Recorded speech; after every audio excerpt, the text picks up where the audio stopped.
Bonjour team! Nous sommes mardi 4 août de l'an de grâce 2020. Alors, je fais ma vidéo, il est présentement 6h49 AM, tôt, avant mon entraînement quotidien, pour une question d'horaire de travail tout simplement. Aujourd'hui, je voulais vous parler de la démotivation. En fait, l'idée m'est venue ce matin, quand j'ai fait ma revue de presse pour mes pages Facebook et mes groupes business sur Facebook, à l'effet que il y avait un article, je crois que c'est dans le Journal de Montréal, peu importe, qui disait que en raison du confinement, notamment, le nombre de cas de divorce a explosé. Okay. J'imagine que ce sont des cabinets d'avocats qui ont été consultés ou pour en arriver à cette déduction-là. Quoique je mets toujours tout ce qui est écrit des journaux en suspens parce que en tout cas, je ne peux pas parler de la désinformation, j'en ai déjà parlé, mais admettons que ce soit plausible que une hécatombe de divorces, ou du moins une augmentation significative du nombre de divorces au Québec a été observée dans les cabinets d'avocats ou autres. En fait, le divorce, c'est une forme de désengagement. Et un désengagement, c'est une démotivation à rester engagé envers l'autre.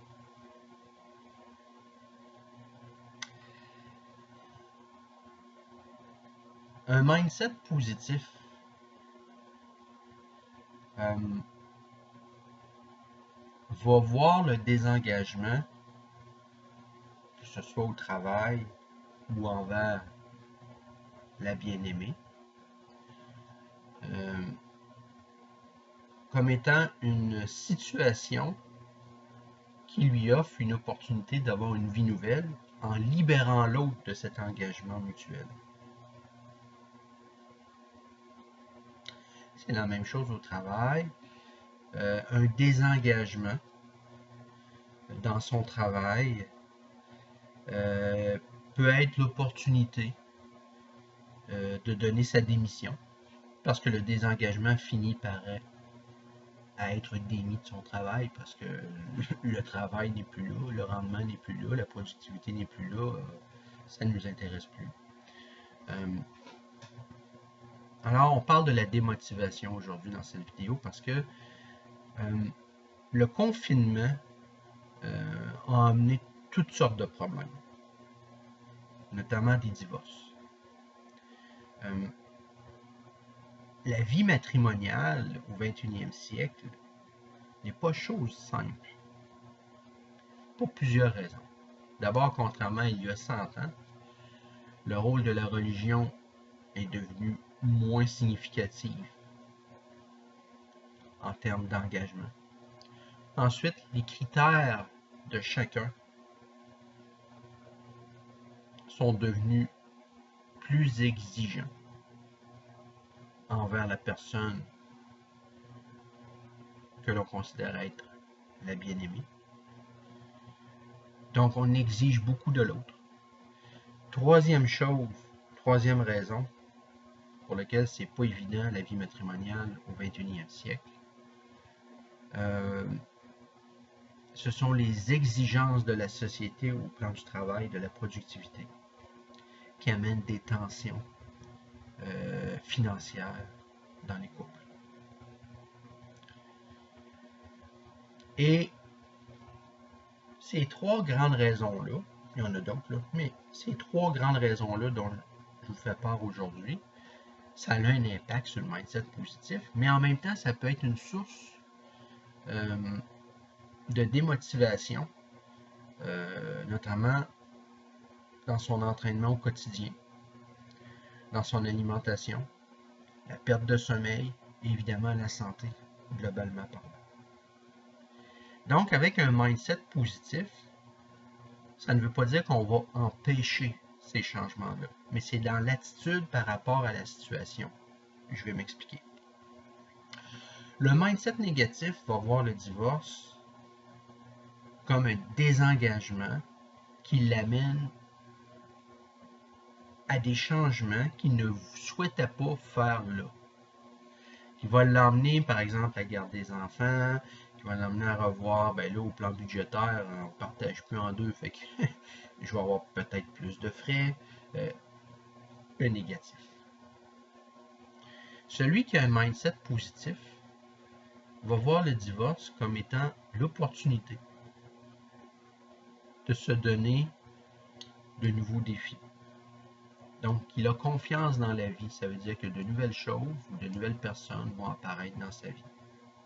C'est l'occasion extraordinaire pour celui qui a un mindset positif d'évaluer sa relation avec l'autre tout au long des années et qui ont amené ce divorce-là. Donc, il n'est pas dans une démarche accusatrice de l'autre, mais il est dans une démarche d'autocritique. Celui qui a un mindset positif va être triste d'un désengagement, mais il va être empathique à la situation de l'autre.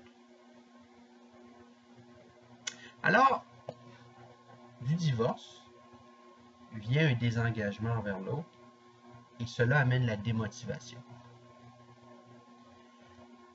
Et le défi est de rester motivé au travail, à l'entraînement, continuer de bien manger, mais c'est pas facile parce que l'investissement émotif qu'on a mis dans l'autre. Et il faut se le dire, lorsqu'on en arrive à un divorce, il y a peut-être eu des chicanes et des prises de bec. Donc ça a créé des tensions. C'est souvent lié à l'argent. Et le confinement a amené, selon moi, en toute possibilité et probabilité, une hausse des divorces, tout simplement parce que la plupart des gens qui disent aimer l'autre, en fait, n'ont jamais vérifié le couple lorsqu'ils sont longtemps ensemble. Les couples modernes, ben, c'est souvent soumis au regard des autres. Et c'est là que, autrefois, la religion, ça c'est mon opinion, amenait une stabilité qui n'existe plus maintenant. La religion n'impliquait pas automatiquement le regard des autres. Des personnes modestes, financièrement modestes, pouvaient être considérées socialement pareilles par leur implication. Aujourd'hui, on ne regarde plus ça. Est-ce que la fille est belle? Est-ce que le gars il est beau? Est-ce qu'il y a des chars? Pas des chars. Y a-t-il une bonne position dans la société? Est-ce qu'elle est autonome et elle fait de l'argent? On ne regarde plus ça. Donc, on ne regarde plus. Est-ce que je peux m'engager avec une personne comme ça puisque je la connais? En fait, on ne la connaît pas, la personne. On la connaît que pour quelques heures par jour qu'on la côtoie, notamment on dort ensemble. Quand ça arrive, dans certains cas, c'est tellement éclaté les relations de travail que ça impose dans le couple qu'il y en a qui ne dorment même pas dans la même maison, mais ils sont en couple. Ça l'amène tout ça. Et le confinement a été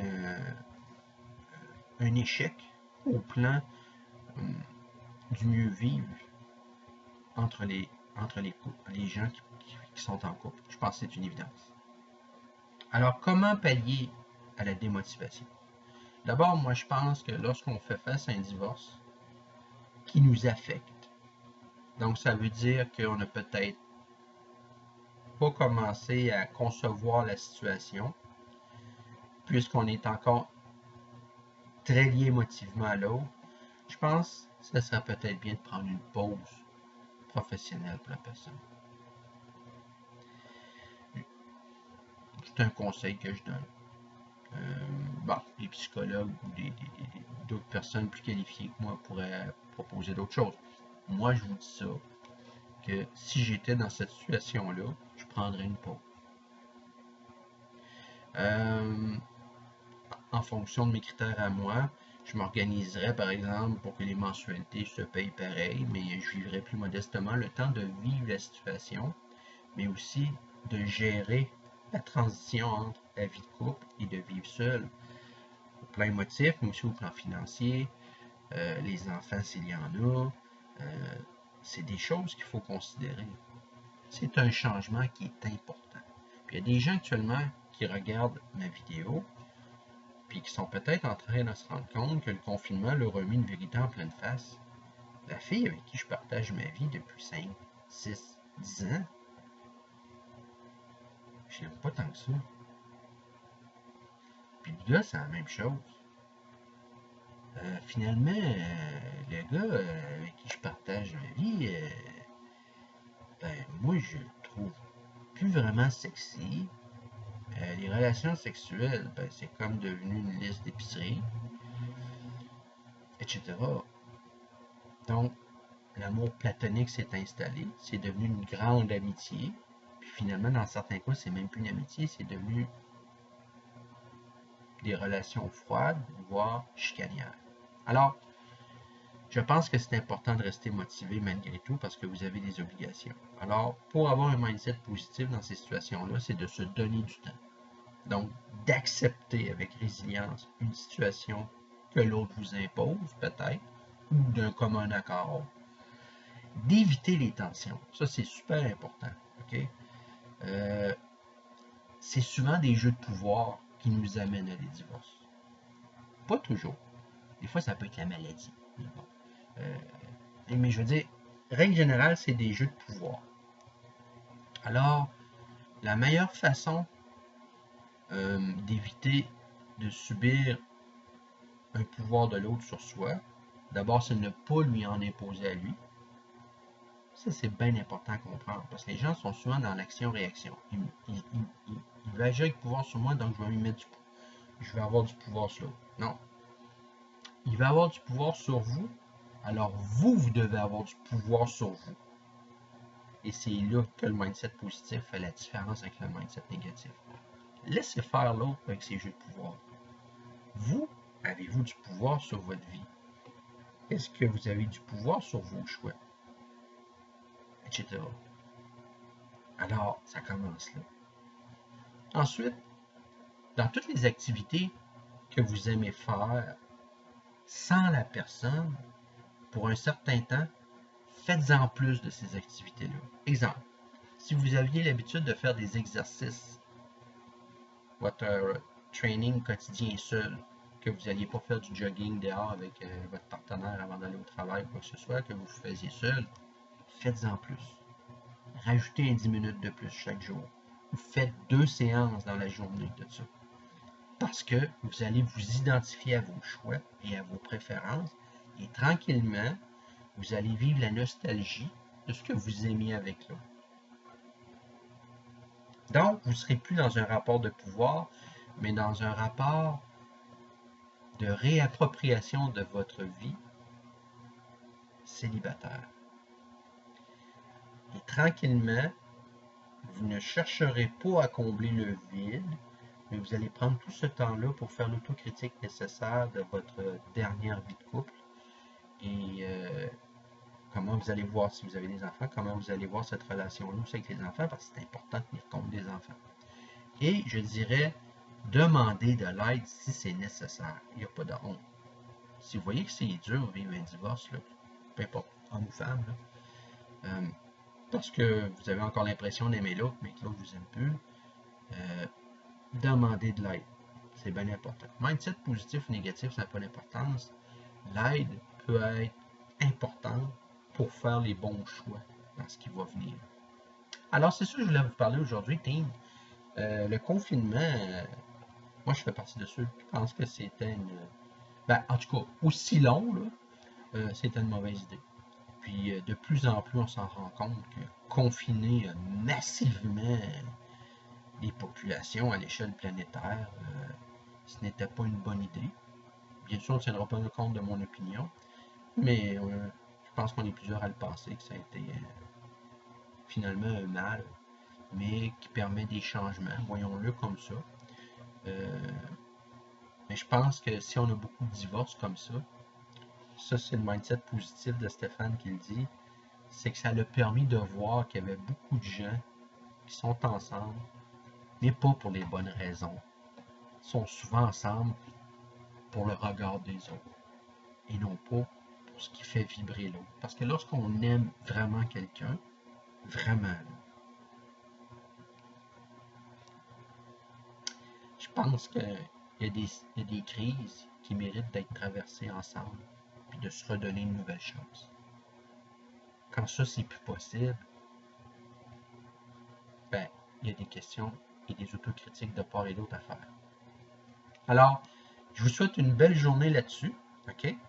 Puis, je vous laisserai sur cette phrase qui est de mon cru. Les problèmes sont des défis. Il n'existe pas de problème. Il n'y a que des défis. Et dans chaque défi, il y a au moins une opportunité. Bonne journée.